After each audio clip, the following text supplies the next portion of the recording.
Hey y'all, and welcome back to the digital sculpting course. In this video, I'm going to be talking about the basic multi-purpose generalized sculpting brush, and that is the draw brush. Now, the draw brush is, like I said, a multi-purpose tool. It's kind of just this brush that allows you to simply draw on clay as you want. And while this isn't necessary, I do hope at this point you do have a sculpting tablet. You can learn all of the basics of sculpting with a mouse, but sculpting with a pen and tablet gives you a lot more control, especially if that pen has pressure sensitivity. So definitely pick one of those up. If you don't, it's not a big deal. You can still use a mouse and sculpt all of these other things. In fact, I've seen quite a few sculptors in my time teaching in a classroom who preferred using the mouse and could create some pretty cool things just using the mouse. It doesn't really matter. It's really just a matter of the skill and time that you put into it, but I'm going to be using a pen, and I think it's better and easier to sculpt with a pen. So, what's the first thing we noticed? Well, I drew two strokes on the left-hand side, and they got mirrored to the right. And so I want to talk about why that is, and that is that symmetry by default is turned on. So if you come up to the right here, you'll see the X, Y, and Z. You can simply toggle those, and then when we draw over on the right hand side here, you'll notice that it's actually not mirroring that over. I guess that's the left, but since this is the front view, it's right, but whatever. So if we turn that back on, then we can mirror that, and once again, it is duplicating what we do on one side to the other. Now, this is a really useful thing to have turned on by default, especially if you're trying to work on a symmetrical mesh, but if you're trying to work on some super fine details and try to make something get out of the uncanny valley, where it looks kind of too realistic without actually being fully realistic, turning off this symmetry can be really helpful, but it is turned on by default, so I just wanted to point that out to you guys. So we're going to talk a little bit more about the brush settings, and then we're going to get into some of these brush settings, and we'll just mention some of them and leave them for future videos. Okay, so the draw brush starts as an additive brush. In fact, most of these brushes over here on the left-hand side will start as additive brushes. And what I mean by that is that when you sculpt onto your digital clay, it is adding on clay. In fact, we'll just turn back on the mirror, but it's adding on that clay. And the reason it's adding it is because of this plus and minus setting right up here. Now, by default, like I said, most of these brushes are set to the plus. But if we change it to the minus, you can see that now it becomes a subtractive brush, pulling away this clay that we previously had added and just kind of digging in. Now, some brushes start as subtractive brushes. So the Crease Brush starts as a subtractive brush. In fact, if you go to the positive side of it, you can kind of see that it's just creating these kind of thin, almost like the draw brush type mountains. But we're not going to talk about the Crease Brush a little bit. I just did that to show you that if you are using different brushes, there are some hotkeys for getting back to these brushes. So you can hit the X key on your keyboard to take you back to the draw brush, or you can hit the space bar, which will bring up a kind of mini tool if you've set up that setting. And to change that, simply go to Edit and then Preferences. Okay, so if you go to Edit and then Preferences, you will get this window here. Now, for all of my tutorials, I have the spacebar action set to Tools, but I do believe that when you first start with Blender, it starts with the Play setting. So I have it set to Tools. We can go ahead and close out of that. Now, like I said, with that spacebar, you can bring up the Tools window and then choose your brush from the dropdown, and you'll also see kind of their hotkeys here. So we'll just go back to the draw brush. And that's basically everything you need to know about the draw brush. It can be configured in a lot of different ways, especially once you start getting into the stroke and the spacing and fall off and all of that.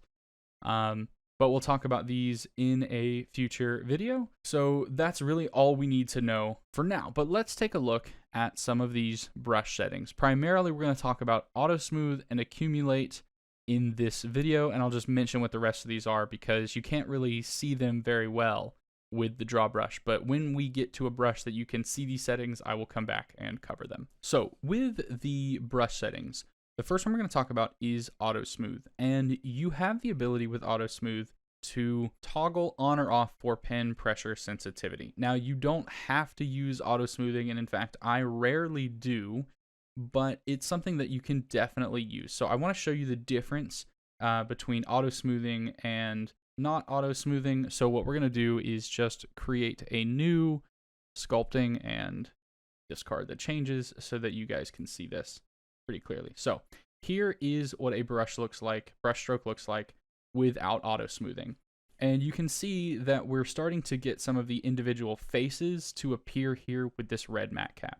But if we turn on auto smoothing, let's say to 0.55, and we come over here and we make that same brush stroke at the same strength, what you'll notice is that we didn't get as high off the quad sphere as before, but also you can't see as many individual faces as before. And if we toggle into edit mode by hitting the tab key, you'll see that the vertices haven't stretched as much, and that's because auto smoothing smooths out those faces as you pull them away from their original position with the Sculpt brush. Now, the reason I don't use auto smooth, in fact, I'm going to put that back down to 0, is that with every single brush,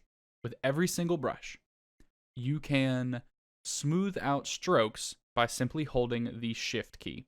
So I'm going to increase my radius real quick, and then I'm just going to hold shift and smooth. And you'll notice that I am now smoothing these. I'm not really adding or subtracting anything. I'm just kind of smoothing out the difference. So watch that again. So I'm just kind of smoothing out these vertices, and if we toggle back into edit mode, you can see that they are now kind of more closely returned to their original position, and the transition between the stroke we made and the rest of the quad sphere is now a smoother transition.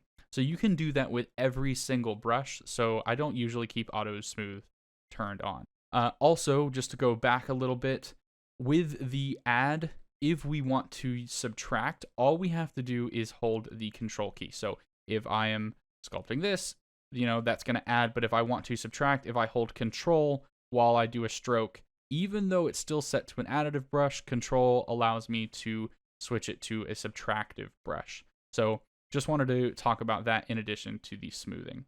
Okay, so that's auto smooth and how to do the hotkeys for inverse and smoothing. Remember, you can smooth every brush with the shift key and inverse with control. And then let's take a look at accumulate. So with accumulate turned on, right, what we're going to get as I make this brush stroke is that it's going to continue to add to where I've stroked again and again. And you can actually see in the reflective side over here that we've gotten pretty decently high.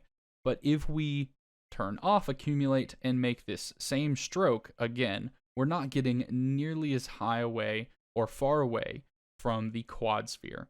And that's because what accumulate does is, instead of just kind of adding slightly more as you continue to go over the same area, it just continues to re-add what you have already stroked again and again and again. So accumulate can be a pretty useful tool. It's kind of fun to use, but I don't really turn or mess with any of these. I'll just switch the strength of my brush when I sculpt. But I just wanted to show you that they were a thing.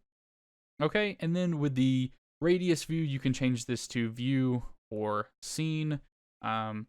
If you see the scene, now if we check the radius, now it's in meters. So we can actually set this to be like in Blender units instead of in pixel size. So that's just something to kind of keep in mind. I prefer pixel sizes, but that's an option for you if you want to do it in Blender sizes. Now we have the Sculpt Plane, and the Sculpt Plane is this really cool thing, but we're not going to show this in this video because it doesn't make a lot of sense. We'll come back to this when we talk about the flatten brush, because it's a lot easier to see it in the flatten brush. And we have original normal, which just, when you use it, keeps the normals of the faces, like where the stroke was initiated. We'll talk about that with a different brush as well. I'll really show that off. Front faces only. If you turn this on, you're only going to affect brushes that face the user. So if we turn that off, let's turn that off real quick and look at this and then make a stroke. Right, we are affecting these faces in the back here. But if we then turn front faces only on,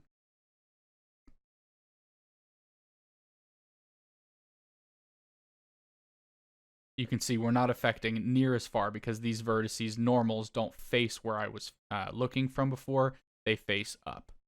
Okay, so that's all of the brush settings that we're going to talk about in this video. This is the Sculpt Draw brush. Just to recap, right? Additive, subtractive brushes, hold control, you'll get the opposite effect of what is selected. You can smooth with any brush by hitting the shift key, and the draw brush is a great multi-purpose tool. All right, I'm Sir Pinkbeard. Thanks for watching, and in the next video, we're going to be covering the clay and clay strips brush, which are beautiful tools, and I look forward to seeing you in that next video.